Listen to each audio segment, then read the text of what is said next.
Olá, amigos. Tudo bem? Na aula de hoje, nós vamos tratar do regime militar e da nova república. Observe esta imagem. Imagem, comício que inaugura a campanha pelas diretas já em 1984. Vamos iniciar pelo regime militar, implantado em 1964. Vamos observar as razões do golpe. Observe o quadro. Golpe de 1964. Para conter o avanço das lutas populares, fortalecimento das entidades sindicais e movimento estudantil, representa também o colapso do populismo e a rebelião dos marinheiros questionando a hierarquia militar. E de 64 até 85, nós vamos ter a instalação do regime militar e vamos observar os aspectos econômicos e políticos deste regime. Observe o quadro. Modelo econômico do regime militar. 3 aspectos.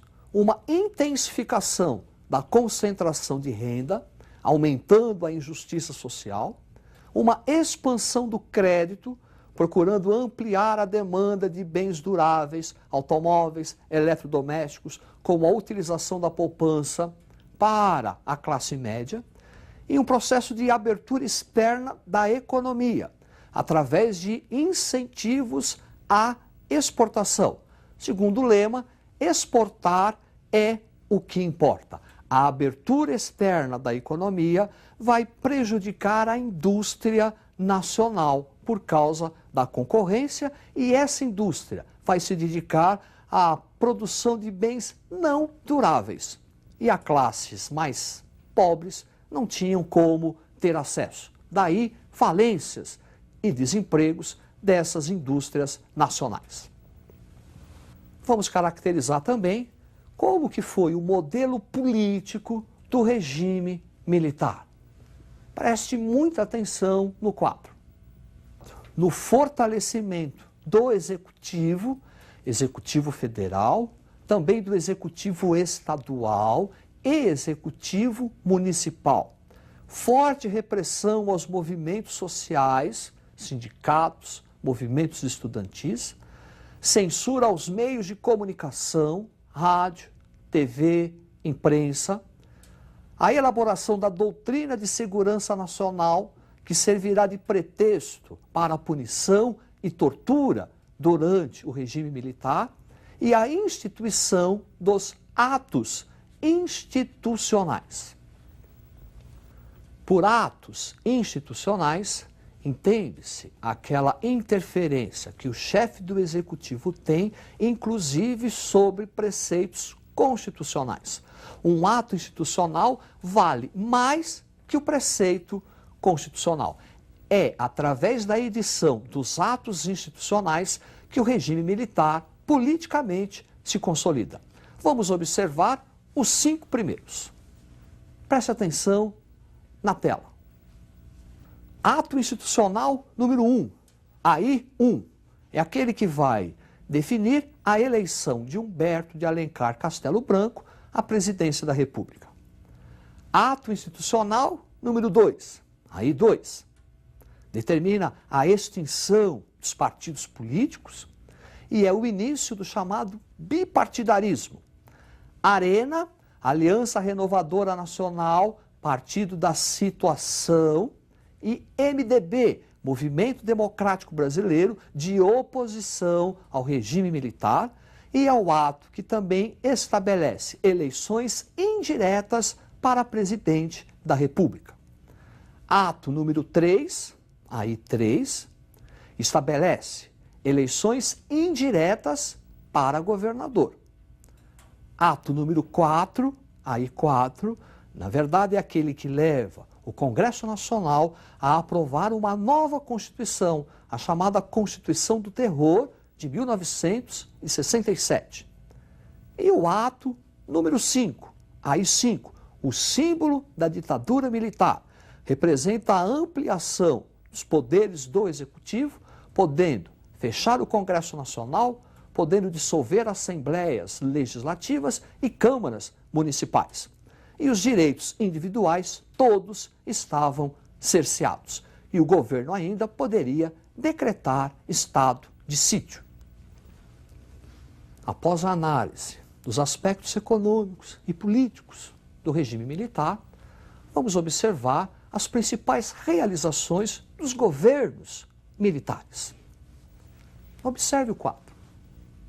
Primeiro governo militar, Humberto de Alencar, Castelo Branco, 1964-67. Fechamento de entidades civis, representantes de sindicatos e movimentos estudantis. É o início do bipartidarismo, ato número 2, Arena, MDB, e rompimento diplomático com Cuba. Agora, governo de Costa e Silva, 1967-1969. Há uma rearticulação da oposição. Então, os sindicatos voltam a se fortalecer, o movimento estudantil também, e alguns políticos começam a questionar a ditadura militar. Movimento estudantil, uma série de greves e passeatas. Foi exatamente para conter a rearticulação da oposição que no governo de Costa e Silva foi editado o ato número 5. Costa e Silva morre, não termina o seu mandato, e quem vai ocupar a presidência será Emílio Garrastazu Médici. Durante o seu regime, há um recrudescimento da censura e um recrudescimento da tortura e opressão. Vamos observar esse governo. Preste atenção no quadro. Então, o governo Médici, 69 e 74, caracterizado por uma intensa repressão militar. Essa intensa repressão militar provoca atos de guerrilha contra o regime. Atos de guerrilha urbana. Destaque para Carlos Marighella. Atos de guerrilha rural. Destaque para a guerrilha do Araguaia e para o nome de Carlos Lamarca. É também a época do milagre brasileiro. É uma época de expansão do consumo, é uma época de crescimento industrial brasileiro, de investimento das multinacionais no Brasil e de grandes construções faraônicas, por exemplo, a Transamazônica e a Ponte Rio-Niterói. Em um período de neopopulismo. Neopopulismo caracterizado, por um lado, intensa repressão militar e, por outro lado, um forte apoio popular ao regime militar.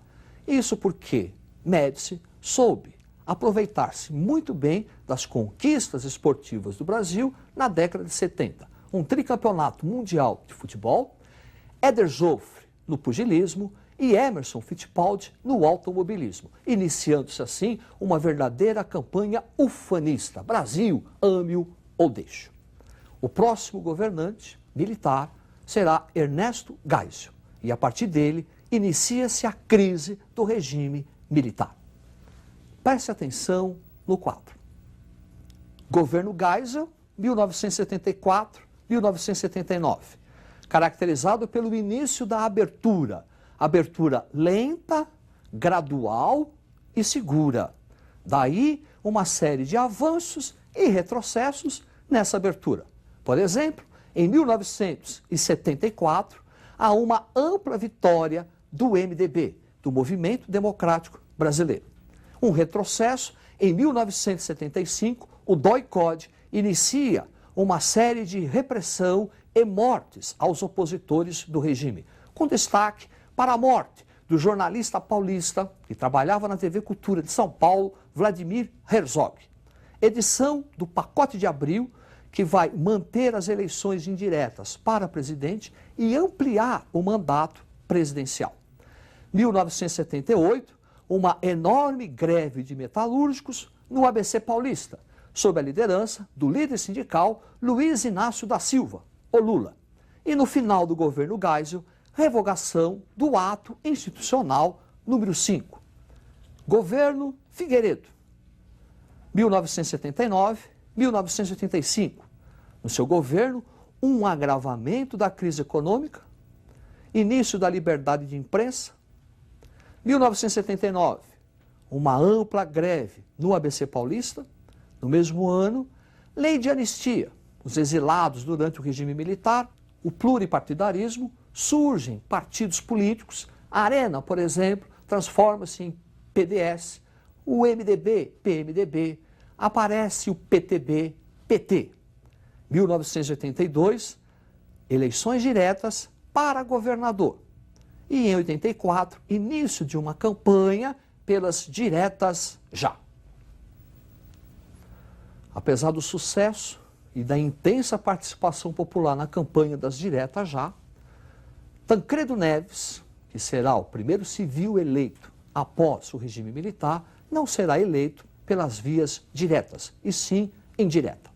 Tancredo Neves morre e quem termina o seu mandato é o seu vice-presidente, José Sarney. Observe o quadro.